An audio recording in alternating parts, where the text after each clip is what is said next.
Admit it, you're probably intimidated by wine. And why not? Even the industry has led you to believe that wine is a rarefied club for the exalted few who are not you. But it just isn't so. This is about the basics. At this point in your education, it is not about specific wines, wineries, or vintages, but about differentiating between reds, whites, blushes, sparkling, fortified wines, and their variations. To be sure, each wine has its own personality, and you can't know them all. But with a basic knowledge of main varietal types and characteristics, you will be able to confidently choose and recommend any wine in the world. Know the grape, and you know the wine. You will also learn a little bit about how wine is grown and made, about some of the great wine growing regions of the world, and why one Cabernet clone, split up and planted in 3 different regions, produces 3 different wines. Hint, it's all about the neighborhood, the terroir. So let's enter the world of wine, where a little knowledge will open doors to a wonderful variety of tastes and textures. And when we're through, you'll never again be intimidated by the dreaded wine list. Come on and join us. Winemaking, or vinification, is the production of wine and is both a science and an art. It unites the winemaker's ability to harness the elements of nature with the artistry it takes to blend the perfect combination of juices in each batch. All wines are great. Each simply takes its own path to perfection. Now let's take a look at the winemaking process. What do you think of when you think of a vineyard? Happy grapes growing in lush, dark, loamy soil? If so, you'd be seeing a lot of green vine, but small, sad fruit. You see, if there's an abundance of nutrients and moisture in the soil, the plant doesn't have to strive to survive and can put its energy into building a big plant. But if the vine has to struggle for nourishment, it directs that energy first into the reproductive process, aka the seeds, aka the grapes. Thus, you need conditions that force a struggle. In other words, rocky, well-drained soil. With this, you get juicier, sweeter grapes and less trailing vines. Slightly stressed, but ultimately healthy grapevines can produce for decades. The vines, like most plants, go dormant in winter, set buds in spring, languidly grow all summer, and finally, gloriously produce clusters of ripe berries to be harvested in early fall. As throughout human history, harvest times in wine country is a time of great excitement, activity, and celebration. As the grapes approach ripeness, the magic starts. The farmer must pick the exact time to start the harvest, taking into consideration a number of things all at once, including the Brix, or sugar levels, and the weather. Using a Brix Meter, the farmer samples the juice of the grape from several locations in the vineyard. Too little sugar, and the wine won't have structure. Too much, and it gets all wobbly and flabby. It must be just right. Oh, and let's not forget about the weather.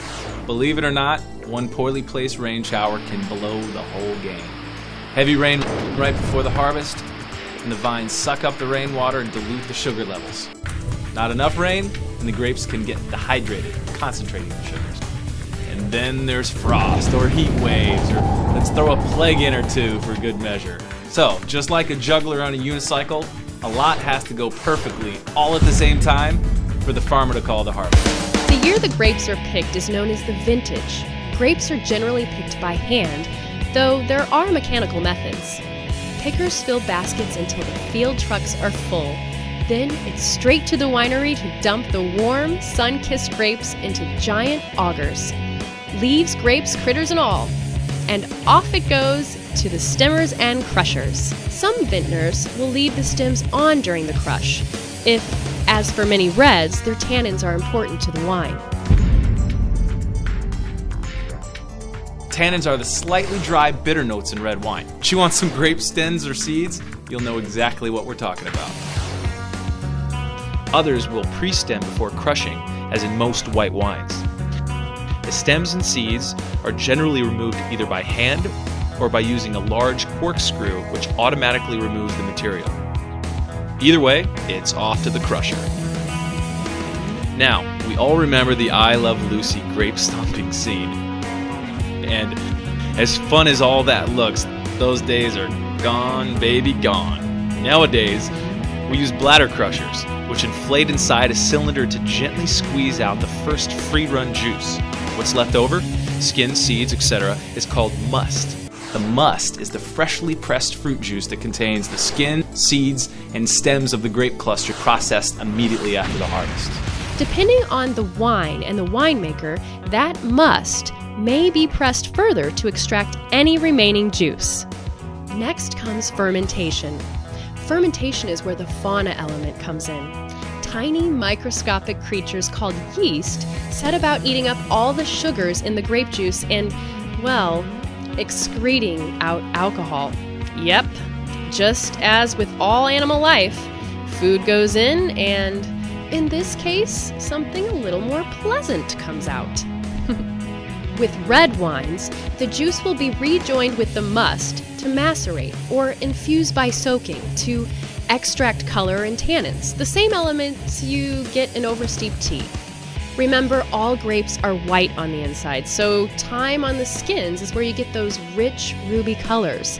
In the case of white wines, the juice goes straight into the fermenters as they have no color to extract. In the case of rosé or pink wine, the skins remain in contact with the juice for a very short time, offering only a hint of the red color. When fermentation is complete, most wines clock in at around 12 to 14% alcohol by volume. In some wines where lower acidity is desirable, the wine will be inoculated with friendly bacteria that turn the tart malic acids in grapes to softer lactic acids, the same acid as in milk. This is called malolactic fermentation and can be done to any wine, but is mostly done on white wines and produces that famous butteriness in Chardonnays. Once the chemical processes are over, it's into the barrels for aging. Barrels can be made of French or American oak, each imparting its own subtle character, and as you might imagine, French oak tends to be a bit more refined than the bold American wood.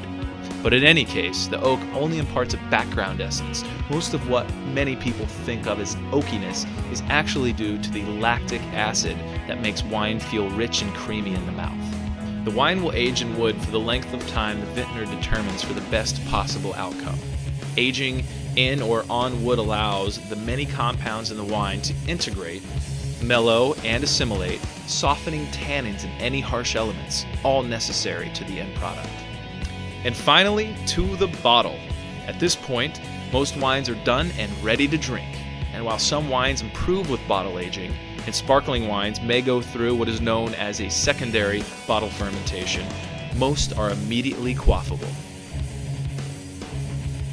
Okay, so let's review a few of the main points here. First, we know that growing conditions that force a struggle for the vines are a really good thing, allowing for juicier and sweeter grapes. Next, we learned that harvesting grapes is a very time-sensitive activity. Too much or too little time on the vine, and the grapes simply will not offer the complexity in the wines. The year the grapes are picked is known as the wine's vintage date. We also covered the fact that all grapes are white on the inside. A red wine gets its color from extended contact with the skins during fermentation. And we know that the wood barrels allow many of the compounds in the wine to integrate and soften the tannins and other harsh elements within the wine. Finally, after all the hands that nurtured this miracle of nature, from a seedling to a grape to a fine wine, or through, with any luck, this work of art will end up in your glass to toast good fortune, or celebrate a friend, or to sip on a quiet veranda as the day slips over the horizon.